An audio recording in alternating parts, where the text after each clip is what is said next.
Halo semuanya, selamat datang kembali di channel saya, First Education Medan. Di video kali ini, kita akan membahas soal-soal di LKS 5. Topiknya adalah kuadran dalam trigonometri, yaitu mulai dari nomor 1 sampai dengan nomor 7. Soal-soal ini diambil dari buku yang sebelah kiri ini ya, yaitu buku Matematika kelas 10, wajib 1B oleh Sukino berdasarkan kurikulum tahun 2013. Di bab 7, judulnya trigonometri mulai dari halaman 124. Kita mulai. Nah, pertama-tama kita harus menghafal ini ya. Nah, di LKS 4 kita kan sudah belajar tentang kuadran bahwa yang ini adalah kuadran 1, yang ini kuadran 2, yang ini kuadran 3, yang ini kuadran 4. Kemudian di LKS 2 atau LKS 3 kita sudah belajar ada yang namanya sinus, ada kosinus, ada kosek, ada tan, ada kotan, ada sek. Oke, nah sekarang kalian harus menghafal ya bahwa di kuadran 1 semuanya positif. Nah, kalau di kuadran 2 hanya sin dan kosek yang positif.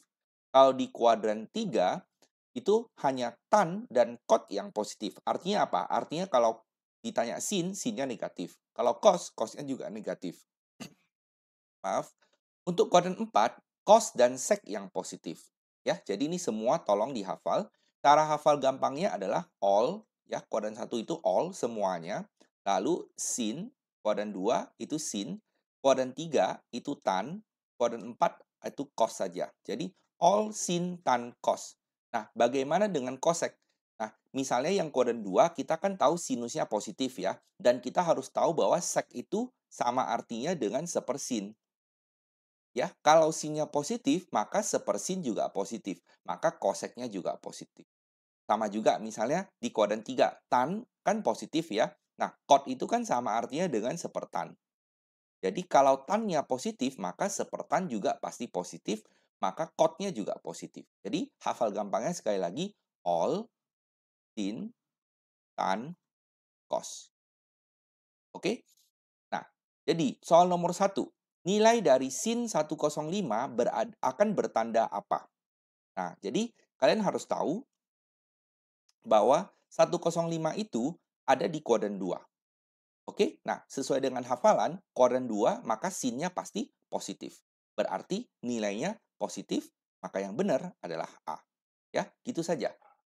Nah, nomor 2, apabila sin alfa positif, maka alfanya terletak di mana? Oke, nah pertama-tama tentu saja alfanya ada di kuadran 1. Berarti 1. Oke, karena kalau kuadran 1 kan semuanya positif. Nah, selanjutnya di kuadran 2 juga bisa. Karena di kuadran 2 sinusnya juga positif. Berarti kuadran 1 dan kuadran 2. Oke. Nah, maka jawabannya adalah C. 1 dan 2. Nah, lanjut soal nomor 3.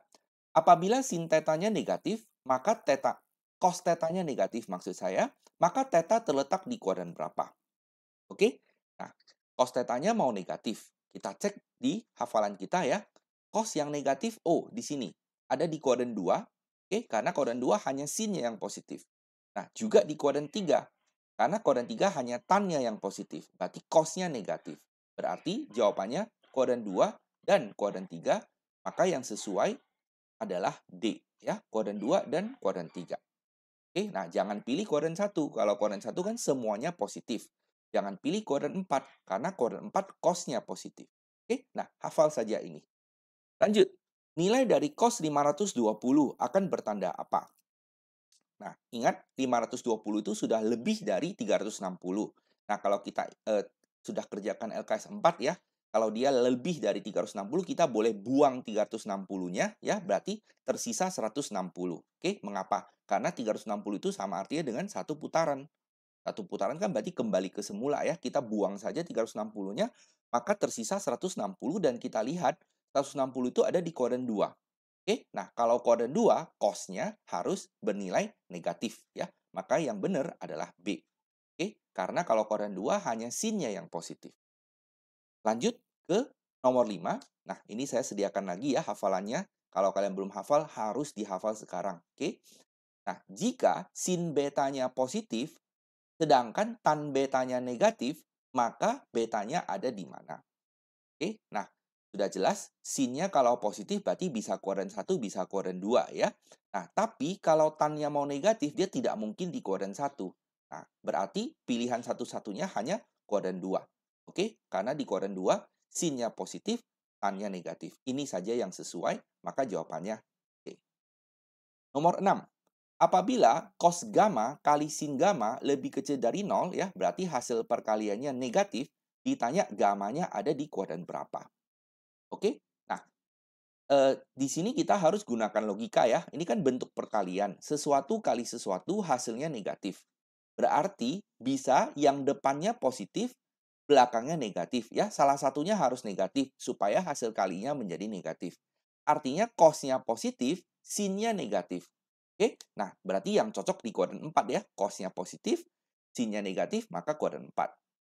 Nah, atau depannya negatif, belakangnya positif. Maka yang cocok adalah kuadran 2, sin-nya mau positif.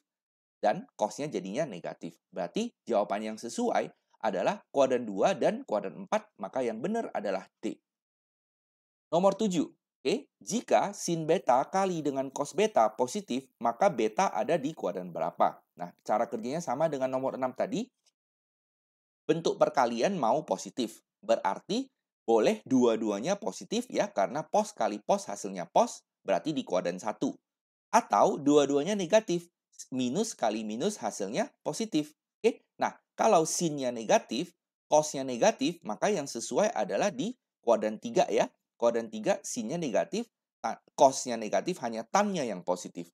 Berarti yang cocok adalah kuadran 1 dan kuadran 3, maka jawabannya B. Oke, demikianlah pembahasan 7 soal pertama di LKS 5 ini. Semoga penjelasannya jelas ya. Kalau ada yang kurang jelas, tuliskan saja pertanyaan kalian di bagian komentar. Akan saya jawab secepatnya. Ingat untuk selalu belajar, banyak berlatih, banyak menghafal, rumusnya dihafal semua. Oke, maka kalian pasti bisa. Silahkan di-like video ini kalau kalian suka dan subscribe channel ini supaya kalian tidak ketinggalan update video terbarunya. Terima kasih banyak sudah menonton dan sampai jumpa di video selanjutnya. Bye-bye.